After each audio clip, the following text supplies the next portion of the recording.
আলাইকুম প্রিয় এসএসসি 25 পরীক্ষার্থীরা। তো এই ভিডিওর মাধ্যমে তোমাদের জানাবো যে তোমরা যেহেতু সামনে এসএসসি পরীক্ষায় অংশগ্রহণ করবে, সেক্ষেত্রে প্রত্যেকটা সাবজেক্টের ক্ষেত্রে পাস মার্কটা কিভাবে দেওয়া হয়, অর্থাৎ কোন সাবজেক্টে কত নম্বর পেলে পাস, অর্থাৎ এমসিকিউতে সর্বনিম্ন কয়টা হলে পাস এবং লিখিত অর্থাৎ সৃজনশীলে সর্বনিম্ন কত হলে পাস।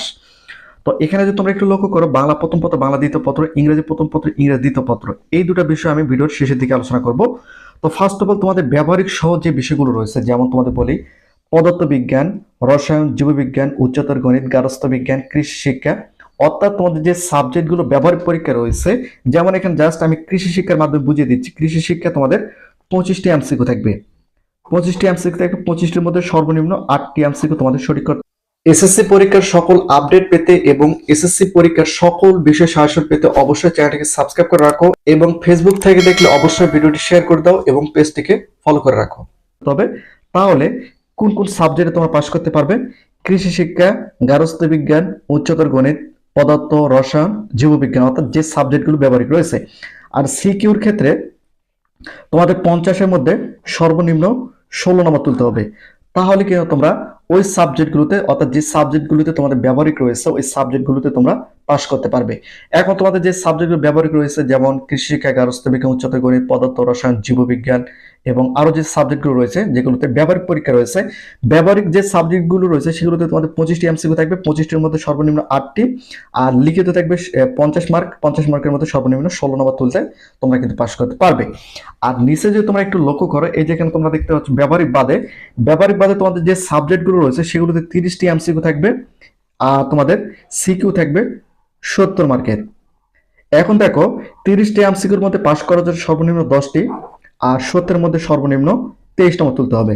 তাহলে কিন্তু তোমরা ওই সাবজেক্টগুলোতে পাস করতে পারবে, যেমন গণিত, তারপর তোমাদের অন্যান্য যে সাবজেক্টগুলো রয়েছে ফিনান্স, ব্যাংকিং, ভূগোল, অর্থনীতি, একই সঙ্গে তোমাদের যে সাবজেক্টগুলো, যে বাংলাদেশ ও বিশ্ব পরিচয়, এই যে সাবজেক্টগুলো রয়েছে, এই সাবজেক্টগুলোতে তোমরা, অর্থাৎ যে সাবজেক্টগুলো ব্যবহারিক পরীক্ষা নেই সেই সাবজেক্টগুলোতে তোমাদের 30টি এমসিকিউ থাকবে। 30টির মধ্যে সর্বনিম্ন 10টি হলে পাস আর 70-এর মধ্যে সর্বনিম্ন 23 নম্বর হলে পাস। আর যে সাবজেক্টগুলোতে ব্যবহারিক বাদে রয়েছে, যে সাবজেক্টগুলোতে তোমাদের ব্যবহারিক সহ রয়েছে, ওই সাবজেক্টগুলো পাস করার জন্য কত নম্বর তুলতে হবে এখানে তোমাদের পরিষ্কার করে দিলাম। আর যে সাবজেক্টগুলোতে তোমাদের ব্যবহারিক পরীক্ষা নেই সেগুলোতে পাস করার জন্য এমসিকিউতে কত এবং সিকিউতে কত তোমরা এখানে দেখতে পাচ্ছ। আরেকটি বিষয় হচ্ছে যে আইসিটি সাবজেক্টটা, আইসিটি এটা পাস করার জন্য যেহেতু 25টি এমসিকিউ থাকে, 25টির মধ্যে সর্বনিম্ন 8টি এমসিকিউ হলে তোমরা কিন্তু আইসিটি সাবজেক্টে পাস করতে পারবে। যেহেতু তোমাদের বাংলা প্রথম পত্র এবং বাংলা দ্বিতীয় পত্র মিলে পাস করে দেওয়া হবে এবং ইংরেজি প্রথম পত্র, ইংরেজি দ্বিতীয় পত্র মিলে পাস করে দেওয়া হবে, সেক্ষেত্রে বাংলা প্রথম পত্রে 30টি এমসিকিউ থাকবে এবং বাংলা দ্বিতীয় পত্রের 30টি এমসিকিউ থাকবে, টোটাল হচ্ছে 60। এই 60-এর মধ্যে সর্বনিম্ন তোমাদের 20টি এমসিকিউ কারেক্ট করতে হবে। যদি তোমরা 60-এর মধ্যে 20টি এমসিকিউ কারেক্ট করতে পারো তাহলে বাংলা প্রথম পত্র, বাংলা দ্বিতীয় পত্রে এমসিকিউতে পাস করতে পারবে। এখন কোন পত্রে কয়টা এমসিকিউ সঠিক হচ্ছে দেখার বিষয় নয়, দুইটা মিলে সর্বনিম্ন তোমাদের 20টা এমসিকিউ কারেক্ট করতে হবে।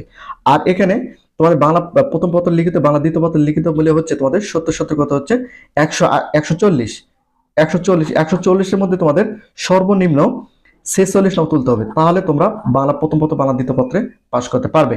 তাহলে 20 আর 46 হচ্ছে 66 নম্বর, বাংলা প্রথম পত্র, বাংলা দ্বিতীয় পত্র মিলে 66 নম্বর উঠলে তোমাদের পাস।